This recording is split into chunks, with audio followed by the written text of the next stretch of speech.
7 دسمبر 1941 یہ اتحاد کا وہ دن تھا جس کے بعد سے دنیا کا نقشہ ہمیشہ کے لیے بدلنے جا رہا تھا۔ یو ایس نیوی کے بیس پر ایک آفت ٹوٹنے والی تھی جس کا اندازہ کسی کو بھی نہیں تھا۔ صبح کے 7:57 پر پورا آسمان جیپنیز ایئر کرافٹ سے بھر جاتا ہے۔ پلک چپکتے ہی پوری نیول بیس پہ تو جیسے قیامت ہی ٹوٹ پڑی ہو، کیونکہ جیپنیز ایئر کرافٹ نے امریکہ کے ایک شپ کو چن کے تباہ کر دیا۔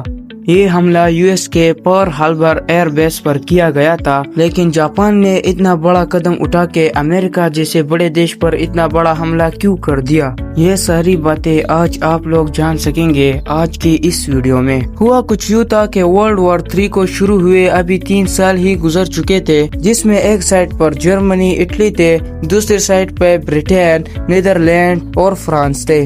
اس جنگ میں امریکہ کا کوئی پارٹ نہیں تھا، امریکہ بالکل نیوٹرل رہنا چاہتا تھا۔ ورلڈ وار 1 کے نقصانات کی وجہ سے امریکہ خود کو یورپ اور ایشیا کے جنگوں سے الگ رکھنا چاہتا تھا، لیکن ایک ملک تھا جو کہ امریکہ کو ہمیشہ ستائے جا رہا تھا، اور وہ تھا جاپان۔ جاپان کے پاس نیچرل ریسورسز کم ہونے کی وجہ سے وہ آس پڑوس کے ملکوں پر دھڑا دھڑ قبضہ جما رہا تھا تاکہ وہ اپنے نیچرل ریسورسز کے ڈیمانڈ پوری کر سکے۔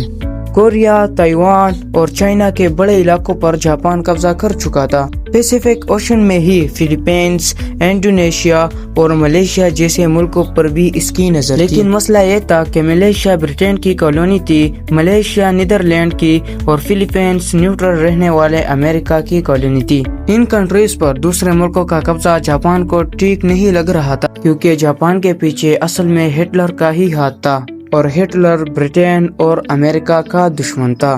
جاپان کی ان حرکتوں کو دیکھ کر جولائی 1941 کو امریکہ نے جاپان کو آئل دینا بند کر دیا۔ جاپان کے پاس خود کا آئل نہیں تھا، وہ اپنے ڈیمانڈ کا 80% آئل امریکہ سے ہی امپورٹ کرتا تھا۔ امریکہ نے اس کے سامنے ایک کنڈیشن رکھی کہ پہلے وہ چائنا سے اپنا قدم ہٹائے گا تب جا کے اس کو آئل دیا جائے گا، لیکن جاپان کے لیے یہ ایک بہت ہی مشکل فیصلہ تھا۔ ایک طرف اگر وہ چائنا سے اپنا جھنڈا ہٹا لیتا تو دنیا کو لگتا کہ اس نے ہٹلر کے سپورٹ کے باوجود امریکہ جیسے ملک کے سامنے سرنڈر کر دیا۔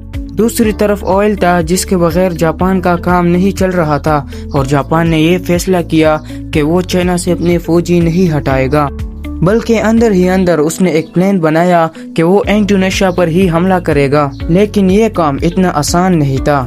جیسے کہ ہم نے پہلے جانا کہ انڈونیشیا نیدرلینڈ کی کالونی تھی، اور وہاں تک پہنچنے کے لیے پہلے فلپائنز پر قبضہ کرنا ضروری تھا، جو کہ امریکہ کی کالونی تھی۔ جاپان کو اچھی طرح سے اندازہ تھا کہ وہ اگر فلپائنز پر حملہ کر دے گا تو اس کا جواب اس کو پیسیفک اوشن میں ہی موجود امریکن بیس پرل ہاربر سے کیا جائے گا۔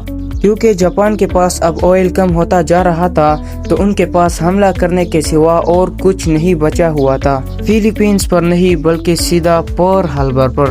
جی ہاں، جاپنیز ملٹری لیڈر نے فیصلہ کیا کہ وہ پیسیفک اوشن میں ہی موجود امریکہ کے پرل ہاربر بیس پر ایک سرپرائز اٹیک کر دے گا، جس کے بعد جاپان آسانی سے فلپائنز پر قبضہ کر سکے۔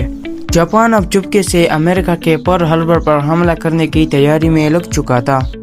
7 دسمبر 1941 کو جاپان نے 350 ایئر کرافٹ کے ساتھ امریکہ کے پرل ہاربر پر دعویٰ بول دیا۔ امریکنز جن کو اس بارے میں کوئی معلومات بھی نہیں تھا، ان پر تو جیسے قیامت ہی ٹوٹ پڑی ہو۔ جیپنیز ایئر کرافٹ نے چن کے امریکہ کے ایک شپ کو تباہ کرنا شروع کر دیا۔ 45 منٹ تک یہ جنگ شروع ہو گئی، اور اب اس کے جواب میں امریکہ بھی کچھ کہنے والا تھا۔ اس ویڈیو کا پارٹ 2 میں بہت ہی جلد بنا رہا ہوں، لیکن آپ لوگ اس سے پہلے مجھے کمنٹ سیکشن میں ضرور بتائیے کہ کیا امریکہ دوبارہ ایسا کوئی ملک پر ایٹامک بم پھینک سکتا ہے جو اس کو ہمیشہ ستا رہا ہو، جیسے کہ آپ لوگوں نے اس ویڈیو میں جاپان کو جانا۔